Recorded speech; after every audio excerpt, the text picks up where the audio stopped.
Bienvenidos al tema 3 del curso de auxilio judicial 2019, que es la parte tercera de este tema 3. Vamos a ver, estábamos viendo lo que era el gobierno y la administración. Ahora nos vamos a centrar en el presidente del gobierno. ¿Qué hace ese presidente del gobierno?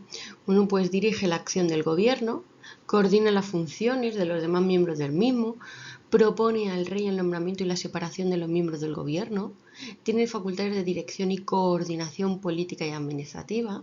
Todo eso, claro, sin perjuicio como decíamos en la parte segunda, sin perjuicio de la competencia que tiene cada uno de los ministros dentro de su propio departamento ministerial. El rey propone un candidato al Congreso, previa consulta con los representantes designados por los grupos políticos con representación parlamentaria. Una vez que se ha propuesto, lee su programa político y el Congreso de los Diputados tiene que proceder a una votación por mayoría absoluta. Si obtiene la mayoría absoluta, se entenderá otorgada esa confianza al dicho candidato y el rey le nombra presidente. Ahora, si no se alcanza esa mayoría, pues se somete a una propuesta a nueva votación 48 horas después de la anterior y la confianza se entenderá otorgada si obtuviera la mayoría simple, como decimos, en el plazo de 48 horas. De no obtenerse esa mayoría absoluta, hemos dicho, entonces se obtiene una mayoría simple y aún así, si no se consigue la confianza, se tienen que tramitar nuevas propuestas y si a los 2 meses de la primera votación ningún candidato hubiera obtenido la confianza del Congreso, el rey tiene que disolver ambas cámaras y convoca nuevas elecciones con el refrendo del presidente del Congreso. Ese es el nombramiento para el presidente del gobierno y que también habíamos visto en la otra parte de este tema. ¿Cómo cesa el presidente del gobierno? Pues o bien por dimisión voluntaria o bien de forma obligatoria, una dimisión obligatoria, por pérdida de la confianza parlamentaria, por moción de censura que sea aprobada, o por renovación del Congreso de los Diputados o en caso de fallecimiento.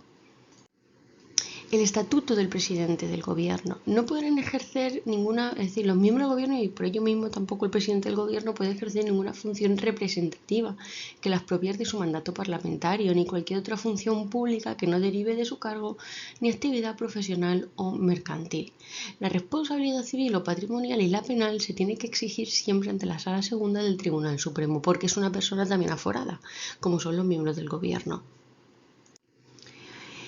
El presidente representa al gobierno y establece un programa político, determina las directrices de la política interior y exterior y vela por que éstas se cumplan.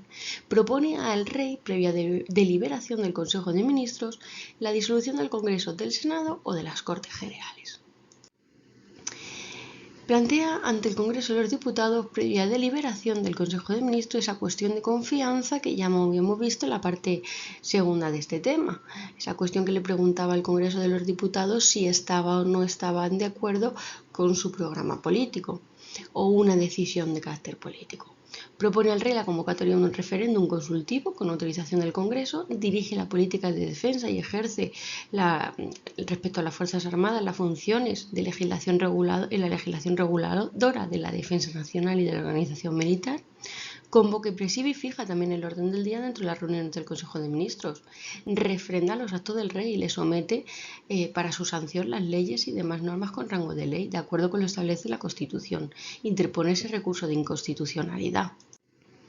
Crea, modifica, suprime por Real Decreto los departamentos ministeriales, así como las secretarías de Estado, y le corresponde la aprobación de la estructura orgánica de la presidencia del gobierno. Tiene que proponer al rey también el nombramiento de la separación de los vicepresidentes y de los ministros y resuelve los conflictos que puedan surgir entre los distintos ministerios. Por ejemplo, que uno diga que tiene competencia y otro ministerio también diga que tenga competencia sobre una determinada materia, entonces hay un conflicto, ahí se surge un conflicto que llamamos conflictos positivos. También pueden darse conflictos de carácter negativo, donde ambos van a renunciar a la competencia. Imparte instrucciones a los demás miembros del gobierno y ejerce cualquier otra atribución que le venga atribuida por la Constitución o las leyes. El Consejo de Ministros. El Consejo de Ministros es la más alta institución ejecutiva del Estado y coordina todos los departamentos ministeriales. Está formado por el presidente, vicepresidente y todos los ministros, que actúa como un órgano colegiado. Hay que diferenciar el órgano colegiado es cuando está formado por más de dos o más personas y el órgano unipersonal es cuando está formado por una sola persona.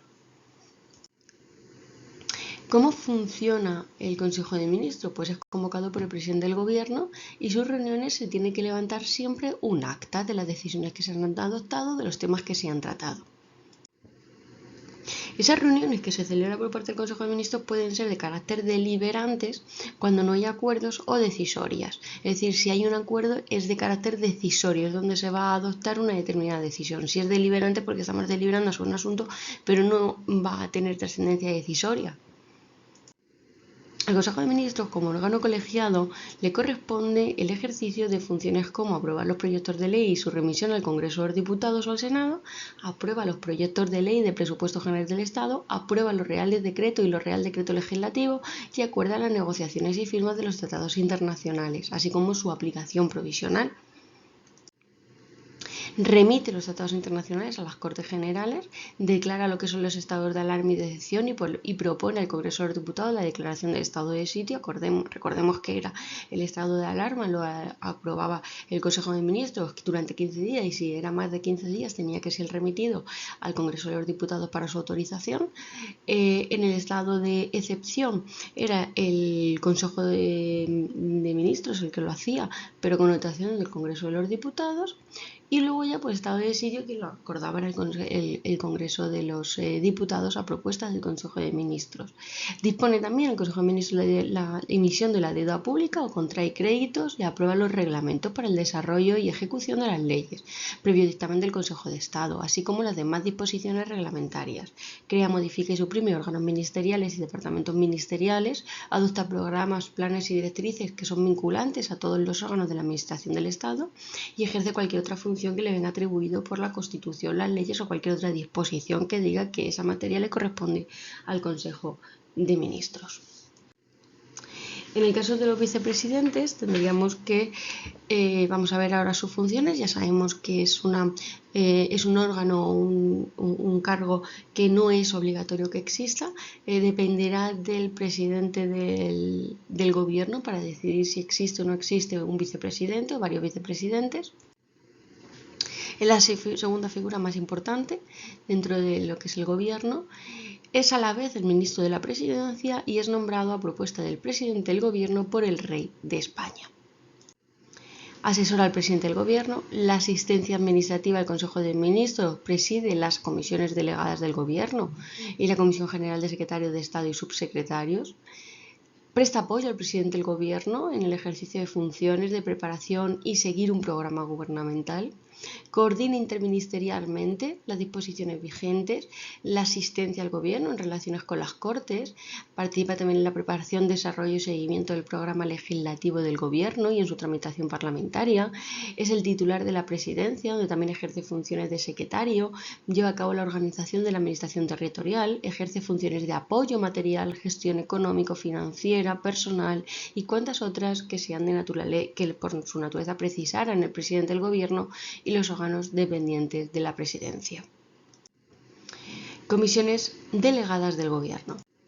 Son órganos aquí de carácter colegiado, encargados de examinar cuestiones de carácter general que tengan relación a varios departamentos ministeriales. Es decir, como bien dice la palabra, son delegadas porque se le han delegado funciones por parte de los órganos ministeriales.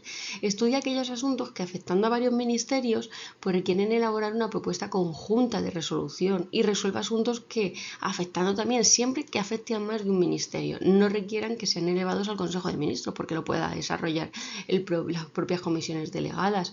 También ejerce cualquier otra atribución que le otorgue el ordenamiento jurídico o que le haya delegado el Consejo de Ministros. Las comisiones delegadas se crean, modifican y suprimen por real decreto del Consejo de Ministros. Es bastante esto importante, dado que es muy típico las preguntas en torno a, ¿quién crea, modifica y suprime? ¿Cómo se crea, modifica y suprime? Pues por real decreto del Consejo de Ministros, pero siempre a propuesta del presidente del gobierno. Esto en lo relativo a las comisiones delegadas. El Real Decreto de creación deberá contener, cuando se crea una comisión delegada, pues los miembros que asumen la presidencia, o sea, los miembros que lo componen, pero el miembro también que asume la presidencia de esa comisión. También los secretarios de Estado que la integran, las funciones que se integran a la comisión, el miembro de la comisión al que le corresponde la secretaría y el régimen interno de funcionamiento y, en particular, el de las convocatorias y suplencias que se produzcan.